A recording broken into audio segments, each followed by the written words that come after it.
कृष्णाय वासुदेवाय हरये परमात्मने प्रणतक्लेशनाशाय गोविंदाय नमो नमः। हरे कृष्ण। स्वागत है आपका हमारे चैनल पर।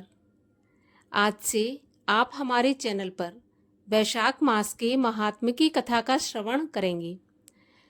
तो सभी मास की कथा श्रवण करने के लिए, सभी व्रत कथाएं सुनने के लिए और हमसे जुड़े रहने के लिए आपको केवल हमारे चैनल को सब्सक्राइब करना है, बेल आइकन पर प्रेस करना है और आज की कथा अच्छी लगे तो लाइक करना है और ज़्यादा से ज़्यादा इस कथा को शेयर करना है।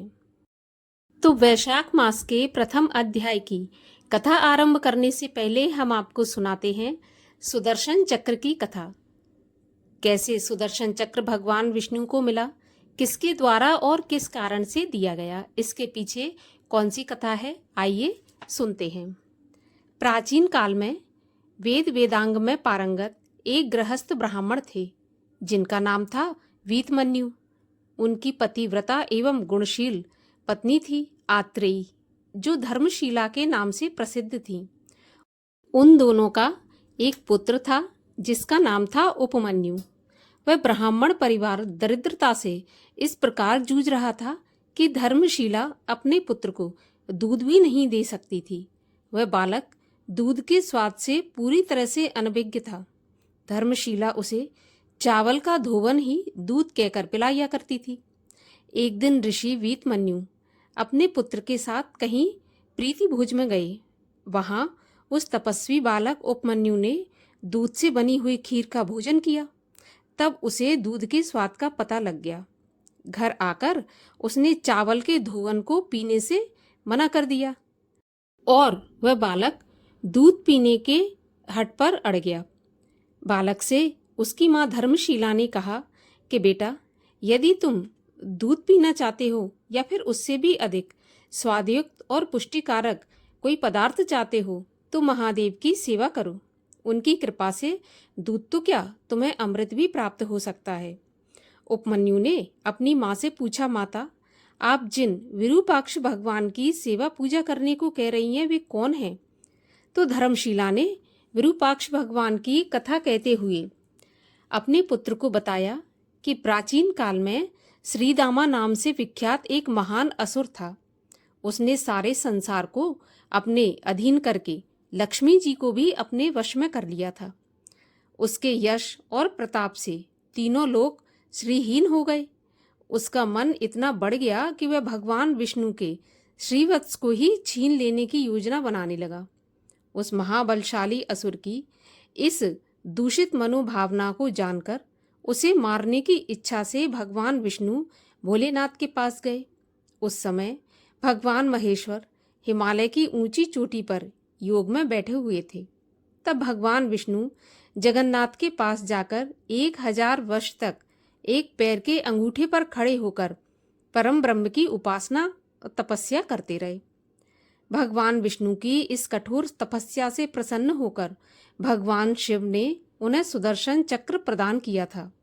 उन्होंने सुदर्शन चक्र को देते हुए भगवान विष्णु से कहा कि हे देवेश, यह सुदर्शन चक्र नाम का श्रेष्ठ आयुध 12 अरों, 6 नाभियों एवं 2 युगों से युक्त तीव्र, गतिशील और समस्त आयुधों का नाश करने वाला है। सज्जनों की रक्षा करने के लिए इसके अरों में देवता, राशियां, ऋतु, अग्नि, सोम, मित्र, वरुण, शचीपति इंद्र, विश्वदेव, प्रजापति, हनुमान, धन्वंतरी, तप तथा चैत्र से लेकर फाल्गुन तक के 12 महीने निवास करते हैं। आप इसे लेकर निर्भीक होकर शत्रुओं का संहार करें। शिवजी की यह बात सुनकर भगवान विष्णु ने कहा कि प्रभु, मुझे यह कैसे मालूम होगा कि यह अस्त्र अमोघ है? हे प्रभु, यदि यह अस्त्र आपको प्रभावित कर सकेगा तो मानूंगा कि यह अमोघ है और गतिशील है। यदि आप आज्ञा दें तो इसकी परीक्षा करने के लिए मैं इसका प्रयोग आपके ऊपर ही करना चाहता हूँ। तब शिवजी ने कहा, यदि आप ऐसा सोचते हैं तो आप निश्चिंत होकर इसे मेरे ऊपर चलाइए और इसकी परीक्षा कर लीजिए। भगवान विष्णु ने जब सुदर्शन चक्र का प्रयोग भगवान शिव पर किया तो अजर अमर शिवजी भी 3 खंडों में कट गए। इन 3 खंडों के नाम पड़े विश्वेश, यज्ञेश तथा यज्ञाजक। शिव जी को 3 खंडों में कटा देखकर भगवान विष्णु लज्जित हो गए और वे बार बार सदाशिव को प्रणाम करने लगे। भगवान विष्णु की यह दशा देखकर सदाशिव बोले, हे महाबाहो, चक्र की नेमि द्वारा मेरा यह विकृत विकार ही कटा है। मैं और मेरा स्वभाव तो क्षत नहीं हुआ, यह तो सर्वथा अच्छेद तथा अदाय है। केशव, आज से मेरा एक अंश हिरण्याक्ष, दूसरा सुवर्णाक्ष और तीसरा विरूपाक्ष के नाम से जाना जाएगा। ये मेरे तीनों अंश आराधना से महान पुण्य प्रदान करने वाले होंगे। आप उठें और उस असुर का वध कर डालें। तब भगवान विष्णु ने उस सुदर्शन से असुर श्रीदामा को युद्ध में परास्त करके मार डाला। यह सुनकर वीतमन्यु के बलवान और तेजस्वी पुत्र उपमन्यु ने भी भगवान शिव के एक रूप विरूपाक्ष की उपासना करके अपना अभीष्ट प्राप्त किया। इस प्रकार श्रीदामा नाम के राक्षस को मारने के लिए भगवान शिव ने भगवान विष्णु की तपस्या से प्रसन्न होकर वह सुदर्शन चक्र भगवान विष्णु को भेंट किया था। और अब सुनते हैं वैशाख मास के महात्म्य के प्रथम अध्याय की कथा।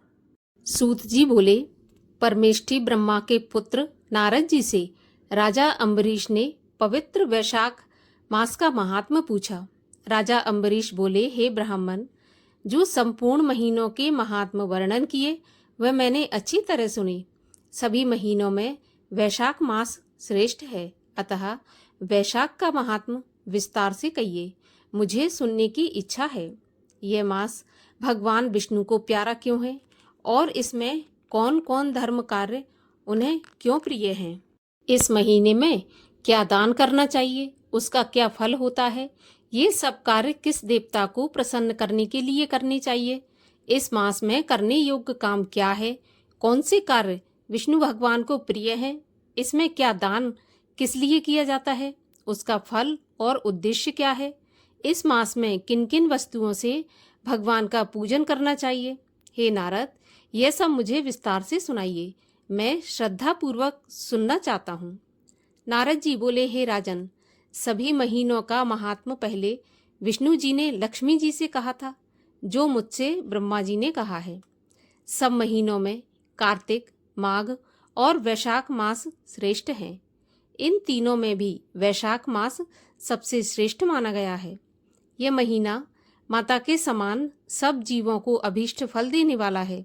इस महीने में दान, यज्ञ, व्रत और स्नान करने से सब पापों का नाश हो जाता है। यह महीना धर्म, कर्म, यज्ञ और तप का सार है। देवता भी इसकी प्रशंसा करते हैं। यह मास विद्याओं में वेद विद्या के समान, मंत्रों में प्रणव, वृक्षों में कल्प वृक्ष, गौओं में कामधेनु, नागों में शेष, पक्षियों में गरुड़ के समान है। देवों में विष्णु, वर्णों में ब्राह्मण, प्रिय वस्तुओं में प्राण और मित्रों में भार्या के समान है। नदियों में गंगा के समान, तेजस्वियों में सूर्य, शस्त्रों में चक्र, धातुओं में स्वर्ण, वैष्णवों में शिवजी के समान, रत्नों में कौस्तुभ मणि तुल्य धर्म के लिए सबसे उत्तम मास है। इस मास के समान विष्णु भक्ति उत्पन्न करने वाला और कोई महीना नहीं है। मेष की संक्रांति वैशाख मास में सूर्योदय से पहले जो मनुष्य स्नान करता है उससे विष्णु भगवान लक्ष्मी जी सहित अत्यंत प्रसन्न होते हैं। जैसे अन्न से सब प्राणी प्रसन्न होते हैं, वैसे ही वैशाख के स्नान से भगवान विष्णु प्रसन्न होते हैं। वैशाख स्नान करने वाले मनुष्य और जो उनका अनुमोदन करता है वह भी सब पापों से छूटकर विष्णु लोक की प्राप्ति करता है। मेष राशि के सूर्य में प्रातःकाल एक बार भी स्नान करके जो मनुष्य अनाधिक करता है वह महापापों से छूटकर विष्णु लोक को पाता है। वैशाख मास में स्नान करने के लिए जो मनुष्य एक पग भी चलता है उसको 10,000 अश्वमेघ यज्ञ करने का फल मिलता है। इसमें तनिक भी संदेह नहीं है। एकाग्रचित हो जो ऐसा संकल्प भी करता है उसे भी निस्संदेह 100 यज्ञ का पुण्य मिलता है।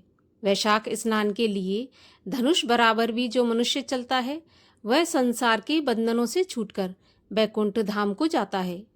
ब्रह्मांड भर में जितने तीर्थ हैं, हे राजेंद्र, वे सब नगर के बाहर के थोड़े से जल में भी रहते हैं। अर्थात वैशाख के महीने में स्नान के लिए किसी तीर्थ में ना जा सकें तो नगर के बाहर किसी जलाशय में स्नान करना चाहिए। यम की आज्ञा से शास्त्रों में लिखे पाप उसी समय तक गरजते हैं जब तक मनुष्य वैशाख का स्नान नहीं करता।